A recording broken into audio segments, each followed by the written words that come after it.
চলে এলাম যাত্রাপুর বাজার ইউনিয়ন পরিষদে। আর এই ইউনিয়ন পরিষদে এসে আমি যেটি দেখতে পেলাম খুবই চমৎকার লাগতেছে, সেটি হচ্ছে কি যাত্রাপুর বাজারের ইউনিয়নের টোটাল মানচিত্র কিন্তু এখানে আমি দেখতে পাচ্ছি, এবং কোন জায়গাতে কোন গ্রাম সেটাও কিন্তু দেখতে পাচ্ছি।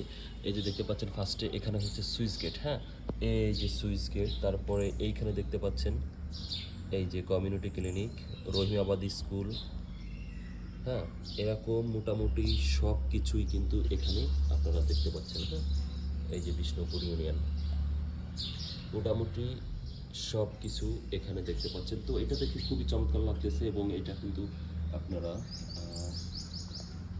সহজে অনুভব করতে পারবেন। এবং এই যাত্রাপুর ইউনিয়নের যে পরিবেশের ভাই চমৎকার পরিবেশ, এখানে এত রকমের ফুল ফল গাছপালা রয়েছে।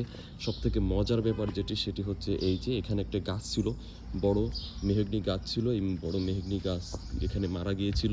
তো মারা যাওয়ার পরে সেই গাছটাই এখানে কতটা চমৎকার করে এখানে কোরআন শরীফ তৈরি করেছে, এবং খুবই খুবই চমৎকার কিছু উক্তি এখানে দিয়েছে। দেখুন, জীবন মাত্র সকলের মৃত্যুর স্বাদ গ্রহণ করবে, মানে যার জীবন আছে তার মৃত্যুর স্বাদ গ্রহণ করতে হবে। আল্লাহ ছাড় দেন, আল্লাহ ছাড়া কোনো মাবুদ নাই, মোহাম্মদ সাল্লাল্লাহু আলাইহি সাল্লাম আল্লাহর বান্দা ও রাসূল। ওই যে দেখতে পাচ্ছেন কোরআন শরীফ তৈরি করেছে, আর পাশেই রয়েছে কিন্তু ইউনিয়নের যে মসজিদ, এই মসজিদটি খুবই চমৎকার লাগে। হ্যাঁ খুবই চমৎকার এই মসজিদ।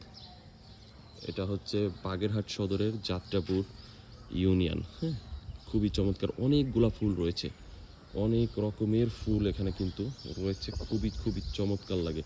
এবং এখানে বসার জায়গা রয়েছে, তারপরে এই পাশে কিন্তু যে যাত্রীরা আসবে তার কিন্তু ওখানে আপনার বাইক রাখার জন্য জায়গা রয়েছে, খুবই চমৎকার। বাগেরহাটে যদি কেউ আসেন তাহলে কিন্তু এই যাত্রাপুর ইউনিয়ন পরিষদে একটু টু মেরে যেতে পারেন। এখানে বসার জন্য ওই দেখতে পাচ্ছেন দূরে, ওই যে ওইখানে বসার জন্য কিন্তু চমৎকার চমৎকার কিছু জায়গা রয়েছে। সব থেকে মজার ব্যাপার এখানে অনেক বাতাস, এই দেখুন এই গাছপালা দুলতেছে, উপরে তাকান, অনেক চমৎকার অনেক চমৎকার। যারা আসেন না একটিবারের জন্য হলেও আসবেন।